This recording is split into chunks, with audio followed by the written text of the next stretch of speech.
Hi guys, welcome to my channel. My name is Sophia. Thanks for stopping by. I recently filmed a bookshelf tour video and I mentioned that I was reading a couple books in March. So as it is now April 3rd, I thought that I'd go through what books I did read of my to be read, I guess, and what I'm planning on reading in April, which I have started. So first let's go through what I did read, which is 4 books.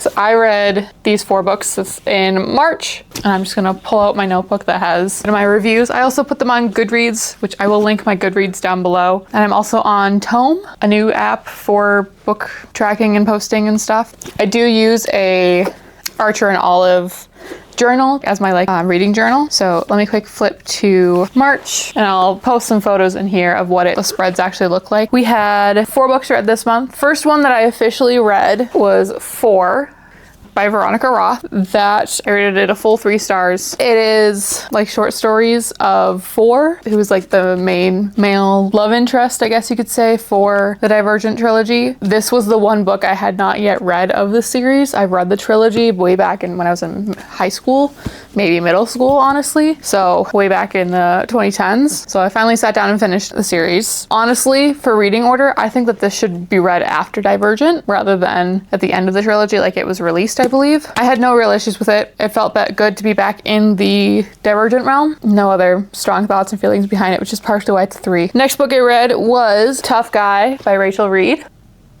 I did very much enjoy this. This is the 3rd book of the Game Changer series, which has Heated Rivalry in it, which semi-recently got released as a TV series. If you have been hidden in a bolt hole somewhere and did not know that. But I read the first 2 books in January, February, so March was time to read Tough Guy. Thought it was a good book. I rated it 3.6 stars, so about 3.5-ish. 3.6 is technically what it was. Oh, I do use the Peach rating scale from, I'll put their name here, but it's basically just rating the books on plot, enjoyment, artistry, characters, and heart. And you take all that, times it by 4, times it by 0.05, and then you get the star rating. I did enjoy that it was more focused on intimacy rather than sexual intimacy, if you get what I mean. Like more romance focused than it was spice, which isn't a bad thing. It was a nice little cleanser after the chaos that is Heated Rivalry. I mean, there's a couple things that were stereotypical romance genre things, but besides for that, I felt it was pretty good.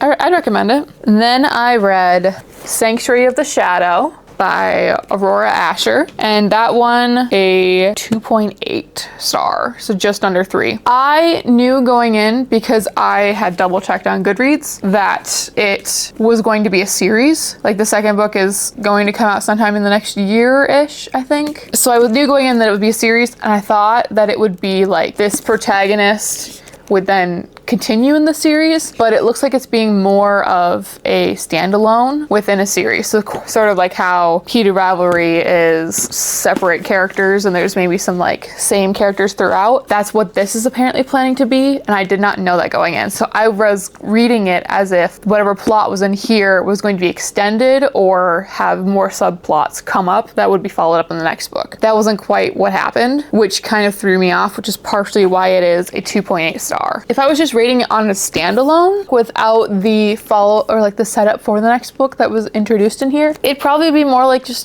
maybe a flat 3 or a 3.2 is my guess. It just felt like everything was so contained, or that there was some world points that were brought up, or world plot points that were brought up that just didn't seem necessary to this storyline. And I kind of wish that it was either fleshed out more to the relevancy of the character's plot line. If you didn't know that there's spice in here, yes, there is spice in here. But it's maybe a 1.5 on the 5 chili pepper rating. For a standalone, it was good. For a series intro, it was good.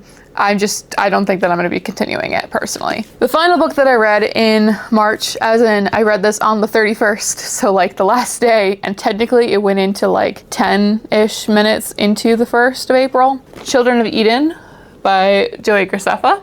I believe that this is a first edition. Let me just verify that. It's a first Keywords Press hardcover edition, October 2016. So that goes to show how long I've had it, because I probably got it in the 2016, 2017 era. And I had started it. I was like maybe like 3 or 4 chapters in, because I had brought this with me when I went on a trip to Alaska. I started reading it and didn't finish it because I kind of forgot about it when I was unpacking on my way back, or when I had returned. But I rated it a flat 2-star. It wasn't a bad book by any means. I just didn't really connect with it. It also had a lot of interesting world aspects were introduced, which is cool because it's kind of a dystopian book. It is a 3-book series, I think. I think it's just a trilogy. 2 romance possibilities are introduced in this book, and it kind of felt like the romance was a thrown in aspect. Like it wasn't supposed to be there, and they're like, oh, we're just gonna kiss this person, and then you're gonna figure out who it is that you're gonna stay with in the next book or the series. There's quite a few moments where it's like a character is telling our main character, Rowan, that she needs to trust them, or like, do you trust me, or like, you should trust me, or something of that nature. And then either immediately afterwards or within the next chapter or 2, it's like either an immediate betrayal by either Rowan or by that character. It kind of felt unnecessary. I don't hate the book. It's a good first book for a trilogy, especially by someone who is not mainly an author. Like, it's Joey Graceffa. It was okay. Again, 2 stars. I'm not going to continue the series, and I'm unhauling it because I'm not planning on continuing it, so I'm going to donate it to a free little library or something for someone else to enjoy. That was my March reading list. My reading goal for 2026 is for sure 24 books, so that's basically like 2 books a month, but also I have like 150 books to be read in my physical library right now. So ideally, if I could hit 50 books this year, that'd be a miracle, because I just want to get my to be read list like under 100. That would be fantastic. So basically March, it was entirely fiction books. I'd argue I had 2 dystopian, 1 fantasy, and 1 sports romance. Read a total of 1,242 pages with an average star rating of 2.85 and about 3 hours per book. So I think that that's pretty good. So deciding my April to be read list, I mainly tried to use my to be read jar, which has covers of a bunch of the physical books that I have on my bookshelf. Like, these are just some of them,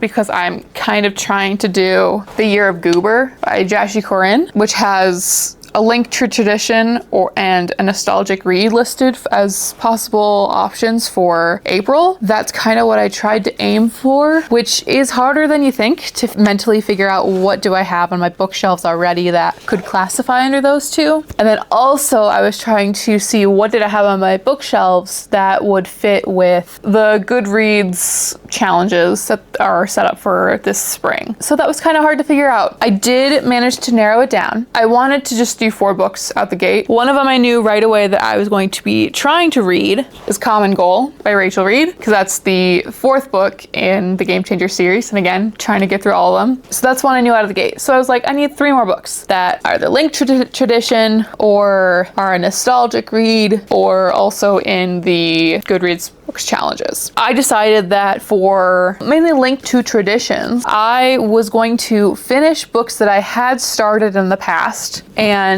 I was going to finish the 3rd book of the Magnus Chase and the Gods of Asgard series by Rick Riordan, which in this case is called The Ship of the Dead. And also I was going to finish Showa, A History of Japan, 1944 to 1953. This is set up as a like manga style book.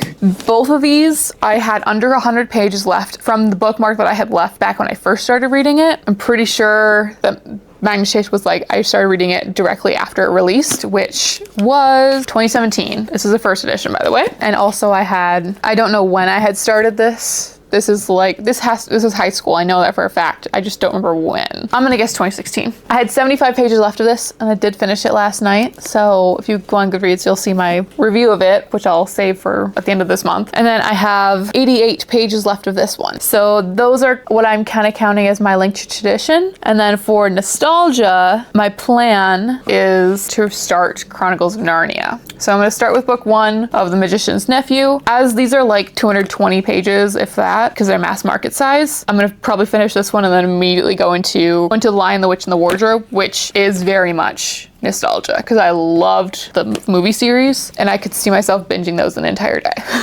So those 4 books, technically 3, cover my Year of Goober books, and then I have Common Goal to continue Game Changers. So then I was like, well, technically I'm not gonna mark the Magnus Chase and Showa books as full books to read this month because there's like under 100 pages left of them. So I was like, I need at least 1 more book that I want to have on my books read. And instead I picked 2.